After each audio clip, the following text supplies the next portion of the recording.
మీరు కూడా traffic rules ఖచ్చితంగా పాటించి డ్రంక్ అండ్ డ్రైవ్ చేయమాకండి. హెల్మెట్ వేర్ చేసి జాగ్రత్తగా టైంలో మనం వెళ్ళగలుగుతున్నాం. What is the reason? ఏమొచ్చినాయి కొత్త మార్పులు హైదరాబాద్ లో? Flyovers good, metro good. So ఇవన్నీ కాకుండా ట్రాఫిక్ పాయింట్ ఆఫ్ వ్యూలో ఇంకా కొన్ని మార్పులు వచ్చాయి. అంటే యూటర్న్స్ రావడం, అదేవిధంగా ఫ్రీ లెఫ్ట్స్, ఇవన్నీ కూడా ఇంప్లిమెంట్ చేయడం జరుగుతుంది. అంతేకాకుండా గొప్ప మార్పు ఇంకోటి, అదేమిటో చెప్పగలరా? దానివల్లే మనం ఇన్ టైం వెళ్ళగలుగుతున్నాం. హైదరాబాద్లో మీరందరూ మనమందరం ట్రాఫిక్ రూల్స్ పాటిస్తున్నాం. మీరు ఒకసారి ఒక 10 ఏళ్ల కింద చూస్తే రెడ్ సిగ్నల్ పడుతున్న కేర్ చేసేదా? మన దారి సందు దొరికితే చూసుకొని పోయేటోళ్ళం.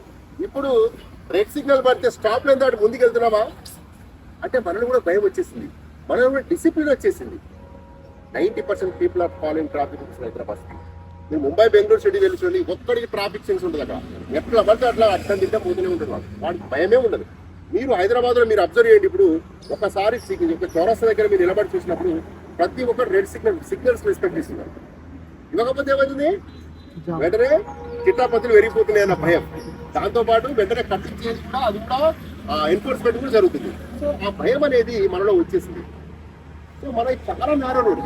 మనం అందరం కూడా ట్రాఫిక్ రూల్స్ పాటించడం వల్లనే మనం ఇన్ టైంలో మనం వెళ్ళగలుగుతున్నాం. దానికి సంబంధం ఏందనొచ్చు. ఫర్ ఎగ్జాంపుల్ చౌరస్తా దగ్గర ఎప్పుడైతే గుర్తుపెట్టుకోండి, అక్కడ మనం అడ్డం దిడ్డంగా మనం సిగ్నల్స్ ఫాలో చేయకుండా పోతే జామ్లు ఏర్పడతాయి. ఎప్పుడైతే చౌరస్తాలు మన దగ్గర జామ్లు ఏర్పడ్డాయో అప్పుడు మనం ఏంటంటే ట్రాఫిక్ కూడా వెనక జామ్ అవుతూ వెళ్తూనే ఉంటుంది. సో మనం అందరం కూడా ట్రాఫిక్ రూల్స్ పాటిస్తున్నాం కాబట్టి ఇక్కడ ఇన్ టైంలో మనం వెళ్ళగలుగుతున్నాం. ఓకే, తర్వాత వచ్చేసేసి మనకు వైలేషన్స్ అనేవి 2 రకాలు ఉంటాయి. ఒకటి, మనం చేసే వైలేషన్ వల్ల మనకు మాత్రమే నష్టం కలగడం.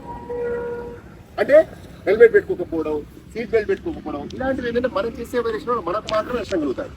అంతేకాకుండా మనం చేసే వైలేషన్ వల్ల మనతో పాటు ఎదుటి వాళ్ళకు నష్టం కలిగి ఉంటాయి. For example drunk and drive, తాగి బండి నడపడం. గవర్నమెంట్ ఏం చేసిందంటే ఒక కొంత పర్మిసబుల్ పెట్టింది, ఒక 30 ఏళ్ళ ఆల్కహాలిక్ కంటెంట్ వరకు మీరు తాగొచ్చు బండి నడిపేంత వరకు అని. అదేంటంటే అది మనకి ఎలాంటి ఇబ్బంది కలగదు.